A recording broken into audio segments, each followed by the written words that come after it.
On behalf of tonight's director, Clay Henson, and producers Laureen Chambliss and Rebecca Hunt-Keene, I'm Dave Schwartz, thanking you for watching the Weather Channel.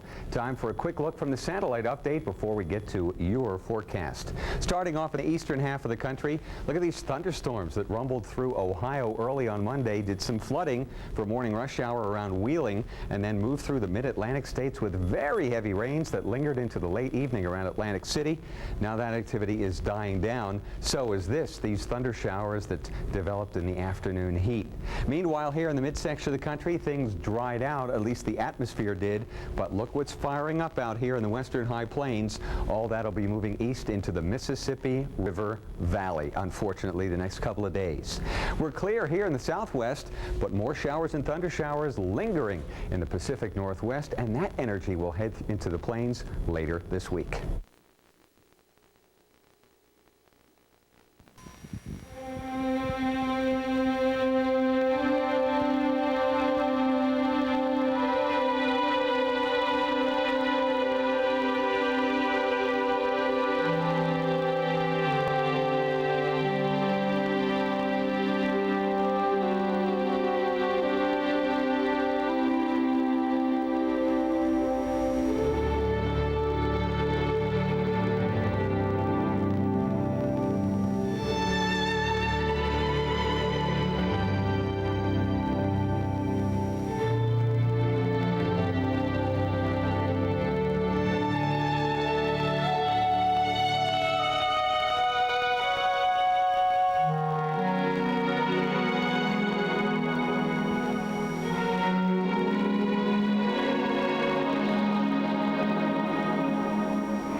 Weather Channel. Weather you can always turn to for accurate, dependable weather forecasts 24 hours a day.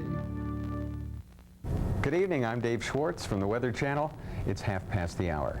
It would seem the last thing that Midwesterners need is more water, but it's just what they're receiving tonight. That is water to drink. In many areas, the floodwaters have affected the water supplies, so relief efforts like this one in Greensboro, North Carolina, have become a common sight. The Red Cross organized a bottled water collection point over the weekend where supplies were collected until this morning, Monday morning. All the drinking water was loaded up and is now on its way to the Midwest.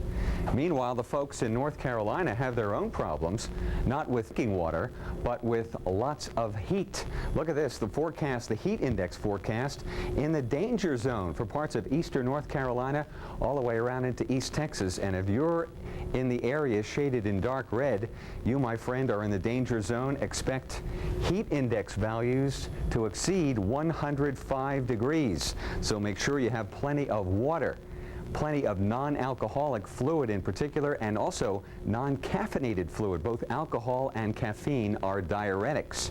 Last time you had a few beers, perhaps, or a few cups of coffee, you know that you had to get rid of that fluid in fairly short order, and that's not what we need during a heat wave. We need to keep the water in our bodies. So drink lots of non-alcoholic and non-caffeinated beverages. Slow down, stay out of the sun, dress lightweight colors, and also lightweight. Use air conditioning if possible, and get into the shade, because when temperatures warm, 98 degrees, I tell you, an extra glass of water can really come in handy. Dallas, Texas, 98, Orlando, 94, and even in Washington, D.C., with a temperature of 90 and a dew point temperature in the low 70s, it is going to feel more like 100 degrees until this cold front blows on through. It probably won't blow on through the nation's capital until Wednesday, just kind of creep on through. Then a little bit of drier air moves south and eastward out of Canada. To the south, it's warm and humid. Only afternoon thunder showers will break the intense searing heat during the afternoon. Where the sun is shining all day, I wouldn't be surprised to see 100 degrees plus a couple. That's in the shade. You know, temperatures like these during the day on Tuesday are recorded in the shade. That's what it feels like in the shade. A lot hotter out there in the sun. Cool here to the north. Boy, that's a place to cool down. Do a little kayaking out there on out there in Lake Superior, for example, near the Twin Ports. Here in the Pacific Northwest, even cooler. We've been breaking records left and right. You know, actually, we have been breaking records left and right. On Monday, we had record low-high temperatures in Seattle and Yakima, low-high temperatures. Same story in Wilmington, New Jersey, and Newark, New Jersey, with a record low-high temperatures. It seems like yesterday when we were telling you about 100-degree plus readings. Here's a look at the jet stream, and that shows us it will continue to be cool in the west. Cool initially here in the northeast. Notice the northwest flow, and nice and hot everywhere under this dome here from southeast all the way into the plains. And that looks like it'll continue. Maybe a little warm up toward the weekend in the northeast. Continued very cool, surprisingly cool, and unsettled in the northwest. Temperature-wise, day by day. Here we go. The deeper, the hotter the color, the hotter the temperature, the hotter it's going to feel out there. Bundle up yourself with an ice bag or something. It is just non-stop heat every day this month. Atlanta, Georgia, and on back toward Dallas. Of course, we're used to it. Mid to upper 90s and overnight lows in the mid to upper 70s, so you really don't get a chance to cool down. Duluth, 70s. Seattle, 60s for high temperatures. It's going to be another cool weekend here in the Pacific Northwest. Even cool into Northern California. Temps have been relatively cool. Well, here's our frontal boundary. It'll kind of get realigned a little bit on Wednesday, stretching from the Carolinas back up into the northern plains, the focal point for showers and thunder showers. Folks in North Carolina will be pleased to see that. Back up here, nice and dry. Back down here, nice and dry. And back up here, nice and showery. Cool Pacific Northwest. And it looks like that's the forecast ad infinitum, or at least ad Saturday.